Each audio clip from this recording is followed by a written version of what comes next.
This heartbreaking story of a Saudi prince touched millions of hearts around the world. He fell into a coma 20 years ago, which is why people began calling him the Sleeping Prince. Everyone hoped for a miracle, but it never happened. His life ended at the age of 36. But what happened in his final days? Why was it only his father who took care of him, and where was his mother all this time? What was the real cause of his death? And who was his fiancée? Watch the full video to discover the truth behind the tragic fate of the Sleeping Prince. Let's begin.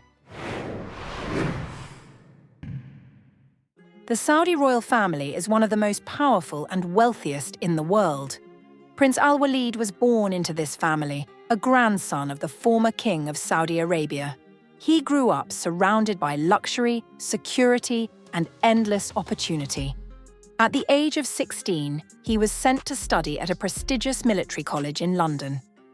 His life looked very promising, a smart, determined young man from royalty, preparing for great achievements. But everything changed in a single moment. A terrible car accident shattered his future.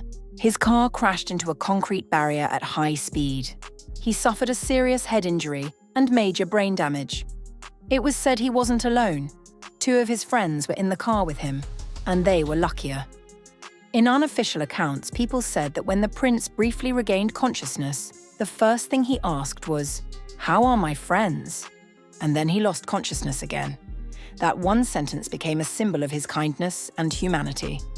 Doctors fought to save his life, but the damage was too severe. Al-Waleed fell into a coma, and the medical prognosis was grim. They said he wouldn't survive more than 3 days, but his father couldn't accept losing his son and refused to let doctors turn off the machines keeping him alive. He said, "Who am I to take his life? If God wanted to take him, it would have happened already." He wrote on social media, holding his son's hand in the hospital, "The one who preserved his life can also heal him." Right after the crash, the young man was transferred to the capital of Saudi Arabia, to one of the best medical centers in the country. And so began the long story of the Sleeping Prince.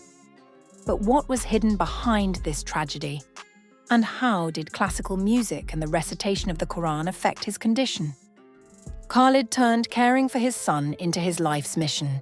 He hired top specialists and paid for expensive treatments. Over 20 years, the family spent millions of dollars trying to save Al-Waleed. They tested experimental methods and explored every option that could bring him back.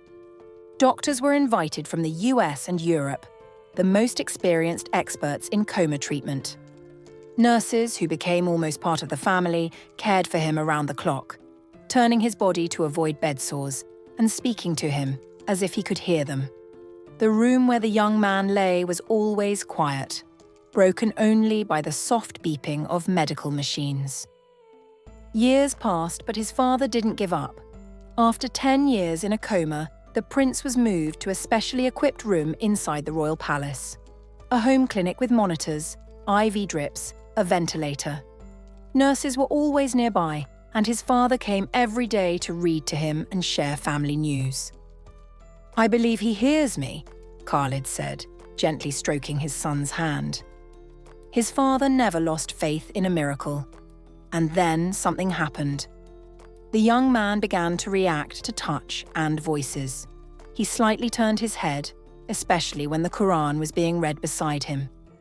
The family even invited musicians to play classical music for him, hoping the sounds would awaken his consciousness. All this cost a huge amount of money, but for his father, the price didn't matter. His cousin, Princess Rima, shared a video showing the prince turning his head left and right. A year later, during a medical procedure, a nurse noticed that he moved his fingers slightly. The moment was caught on video. The nurse's voice trembled with emotion as she praised him. "Good job, do it again!" These videos spread across the world and became a sensation, gaining millions of views. People everywhere wished the Sleeping Prince a full recovery. The family was filled with hope, and Al-Waleed's father said it was a sign from above. But doctors were more cautious, saying, "Things like this happen in a vegetative state, but it doesn't mean he's waking up." Still, for Khalid, every little movement was a miracle. proof that the fight wasn't in vain. The story became more and more known, and many supported the father, who kept sharing updates online. But one question kept coming up. Where was the mother? Why did no one talk about her pain? In many articles, the story of the sleeping prince was described as a symbol of hope, patience, and a father's faith. Prince Khalid became the face of this drama. He spoke publicly, shared updates, posted videos, and commented on his son's every move. People around the world sent him messages of support, admiring his strength, as if he alone was fighting for Al-Waleed's life. The prince's mother was barely mentioned, but that doesn't mean she wasn't there. Like many Muslim women, she remained in the background. No public statements, no cameras, no social media. She didn't take part in the media side of the struggle, but according to those close to the family, she lived with the same hope and pain. There were rumors that before the accident, Prince Al-Waleed had a fiancée. As often happens, she was his cousin, and their union had been arranged since childhood. People said she never married and kept visiting the family. It was never confirmed, but those who followed his story often mentioned it, because people want to believe in miracles, even ones that feel like fiction. Sadly, tragedies involving young Arab princes are not rare. Their love of freedom, speed, and risk often ends in disaster. Dubai's Crown Prince Rashid Al Maktoum and Sheikh Khalid Al Qasimi, son of the ruler of Sharjah, lived fast but dangerous lives.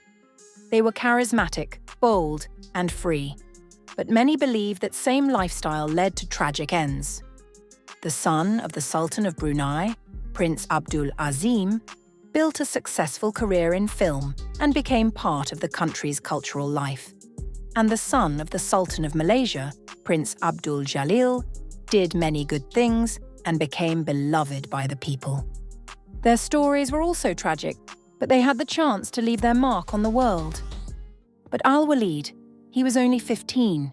His life was just beginning, and for 20 years, it stood still. He grew up in a hospital room under medical supervision. Just recently, he turned 36. His birthday was quiet, just like the 20 years before. The family decorated his room, and only close loved ones were there. No one could have imagined that this would be his last birthday. Doctors always said that Al-Waleed's case was unique. Very few people stay in a coma for this long. With such brain trauma, most patients pass away within weeks or months. But his body kept fighting for nearly 2 decades. Usually in these cases, complications start to build up. Weight loss, organ failure, infections. Eventually, the heart simply gives out. That's what happened to Al-Waleed.